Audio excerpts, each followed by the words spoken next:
What's up, YouTube? It's your boy Mark Dark. I'm back with another video, and today I'm going to be doing my movie review for Tyler Perry's Acrimony. I went to go see the movie on Friday night. Um, Overall, I think it was an okay movie. Now, if you haven't seen this movie, I will advise you to go watch it first because most likely I'm going to be having spoilers in this video. Um, but I just wanted to break down the movie a little bit and talk about it. But like I said, I think overall it's a solid movie. It's not bad. I don't think you're going to be upset that you went. Now, what I can say is that the ending wasn't as good. You know what I'm saying? I think once the movie got towards the middle, it became very good because we started to understand the characters a little bit better. But overall, I think it was a solid movie, man. I'm not hating on Tyler Perry. I know a lot of people, they hate on Tyler Perry movies and all this, and they judge the movies based off his previous movies. But when you reviewing movies, you have to judge it off the movie as if it is your first time seeing the movie. You can't compare it and judge it based on other movies. You know what I'm saying? So going into this movie, I only seen the trailer probably twice. And when I was watching the trailers, man, I thought really that it was going to be a back and forth thing between Taraji P. Henson and what her character is Melinda, and then her husband's name in this movie is Robert.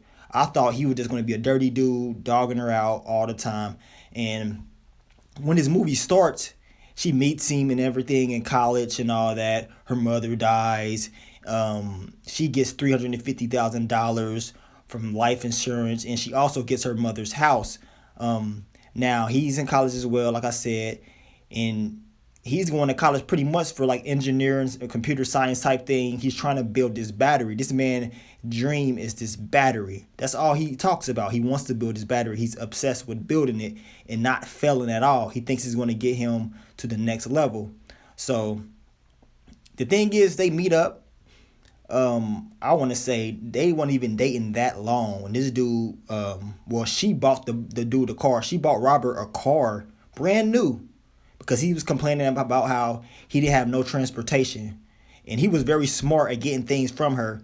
And what we gotta understand is, Melinda's her character in this movie. She's not mentally there.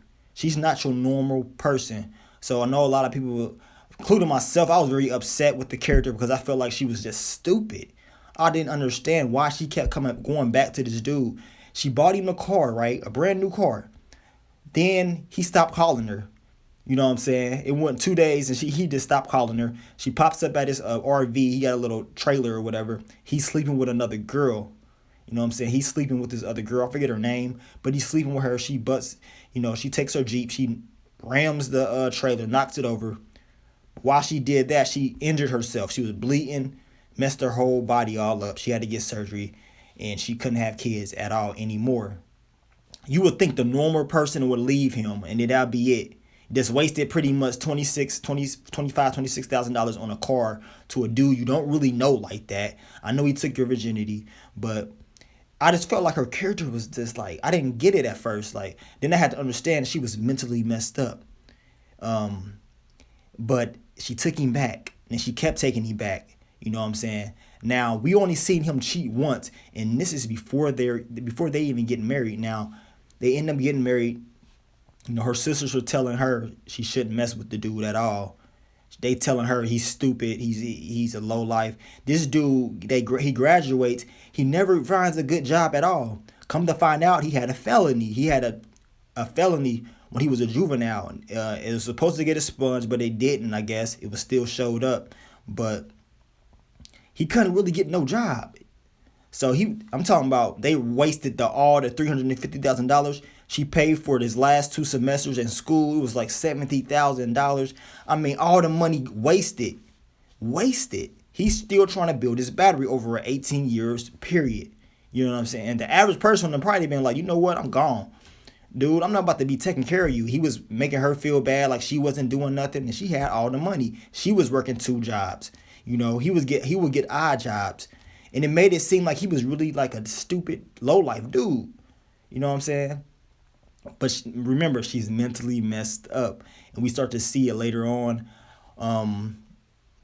He runs into what ended up happening is they mortgage off the house because they were broke. He need money. He's trying to finance this battery still.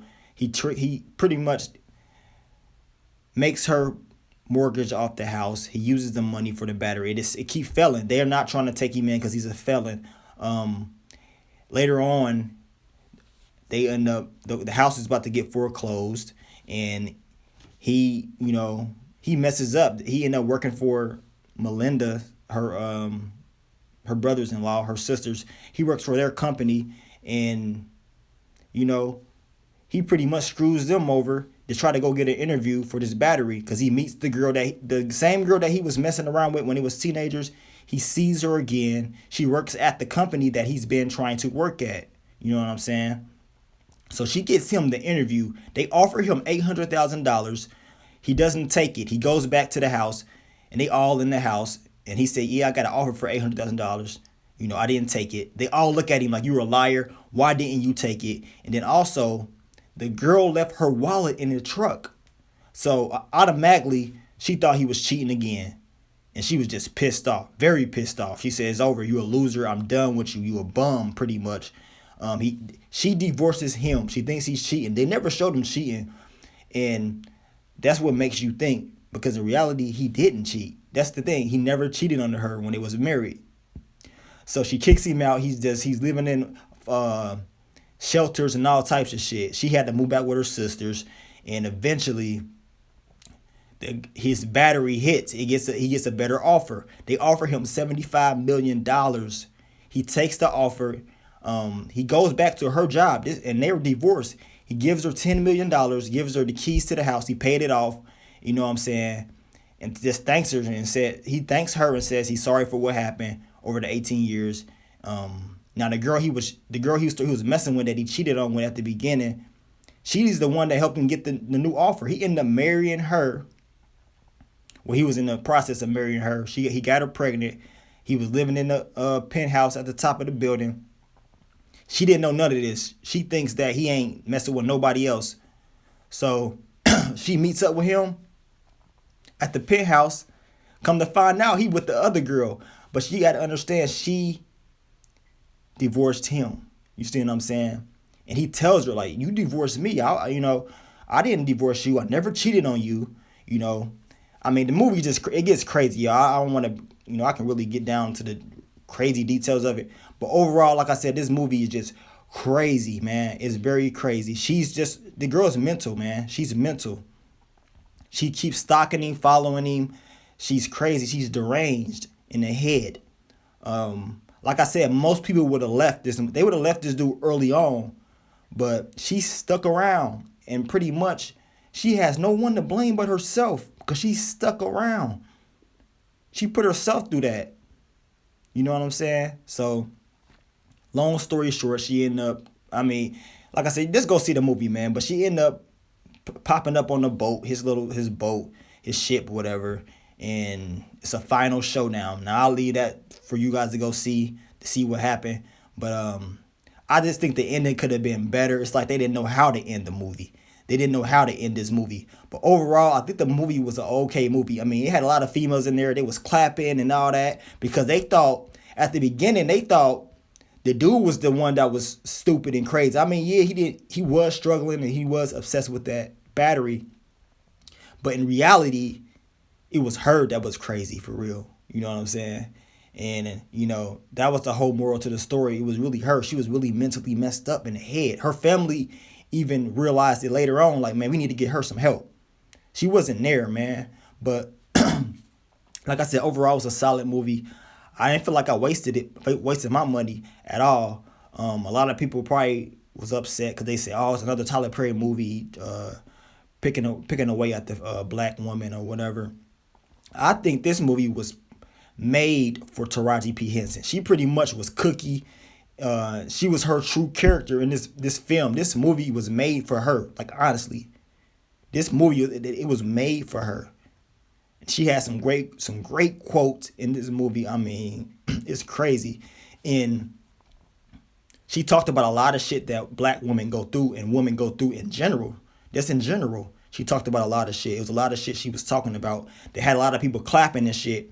they was all on her side at first until they find out how really messed up she really was. But you guys let me know, man, what you think of this movie, man. Did you like it? Did you feel like you wasted your money? Like I said, I think it was an okay film. I think they just could have ended it a little bit better. But leave your comments below. Let me know what you think, man. But I'm going to get on out of here, man. It's your boy, Mark Dark. I'm out. Peace. Yeah. Super Bowl goals. I'm at the crib of Puff. He got Kaepernick on the phone. He in a whole different mode. Angel Head 2 a.m. for being Hove, just to show him how I treat the city like my humble abode. Hey, tell me if TD Bank is a